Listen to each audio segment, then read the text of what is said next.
I'm here with Sophie Cornish, co-founder of NotOnTheHighStreet.com. So Sophie, what inspired you to help create Not on the High Street? Hello. I think what Not on the High Street was really all about was us spotting two things that were happening. We certainly didn't go out and look for a kind of great business idea or anything like that. What we spotted was that there was some absolutely outstanding small businesses out in the marketplace who really didn't have a good route to market.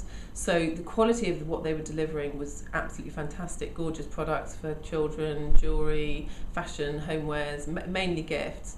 And they were not having the same sort of quality of a method or a channel to deliver that product by.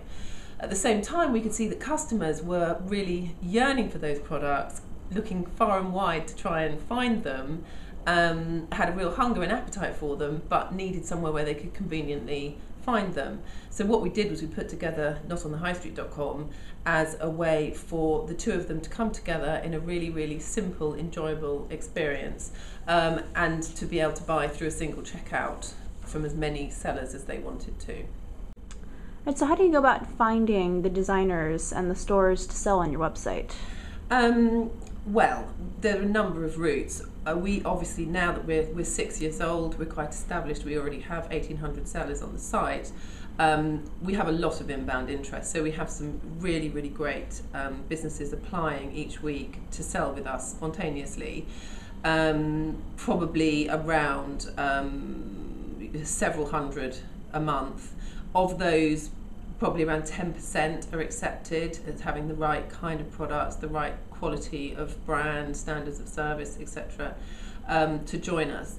There's then a whole nother channel which is around talent hunting, and we talent hunt everywhere, all over the country. We look through all the media, we go to lots of different events, we talk to people, we ask other people to go out looking for recommendations, and certainly there's a whole nother stream of possible businesses who are the ones who we've really sought out ourselves, and together that adds up to a new seller base of at least several hundred new sellers a year.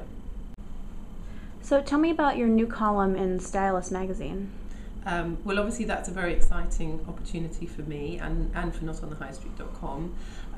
Stylist is it was launched only recently, and it's been a very, very successful launch for Shortlist Media, already straight in at one of the top 5 women's titles in this country. What Stylist have done is recognised the importance of the female entrepreneur, the female businesswoman, as both a reader and as a discussion point. It's what everybody's talking about at the moment. I'll be writing a weekly column. I'm actually they're calling me their business ambassador, which is rather flattering, and they are going to be hosting a number of events that I'll be attending and speaking at. We're doing lunchtime masterclasses online as web chats, and obviously the column. So it's a really lovely opportunity.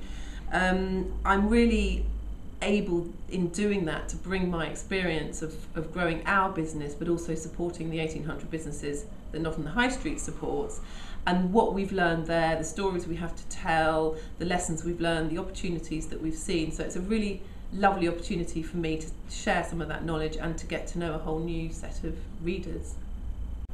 And what is your background in business and in fashion? So my background is, I started in women's magazines. I worked on the beauty desk of Correspondent Magazine and of Good Housekeeping magazine, and that was really where I cut my teeth as a journalist and really understanding the female audience, the female market. I went on to work in product development.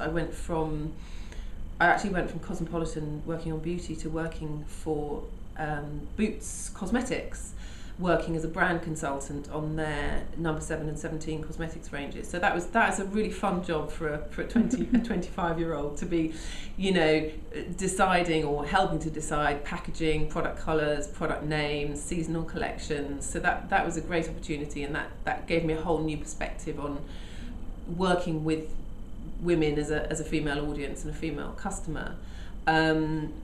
From there, I actually moved into advertising, so I went into an even more commercial environment, really, where I really learned about marketing as well as targeting women.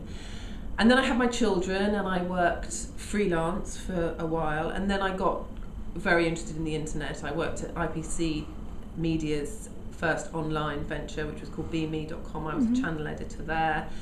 And I also worked on a number of online startups, which was just really great training for me and really got me to understand the internet opportunity.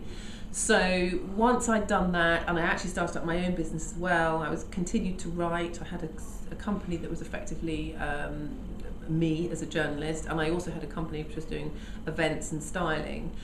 And it just all came together really in this kind of understanding of the female audience, online, running my own business.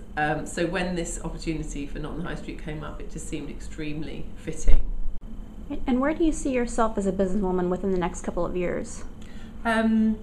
Obviously, my first love is notonthehighstreet.com. It's opened up amazing opportunities for me. It's been the most incredible experience, and I feel very privileged to be here, and that will always remain my priority. Obviously roles like the stylist one, where I'm looking at a fresh audience, gives me a fresh perspective and enables me to share some of my experience, are really great ones to do, so I shall really enjoy doing that. I'm also starting to see possibly new opportunities to work with particular businesses. We develop businesses here in a really important way, and I think that as notonthehighstreet.com, there's so much we could yet do to help businesses grow and support them. So it's as much the emphasis on our own business as it is on growing the businesses that we in turn support that is so exciting. But yes, I'll never be far from notonthehighstreet.com. I always think some people are serial entrepreneurs and they go from one thing to another, and some are much more monogamous entrepreneurs. And I'm definitely a one business woman. Really, it's been the most amazing opportunity, and I think that's where my commitment really lies.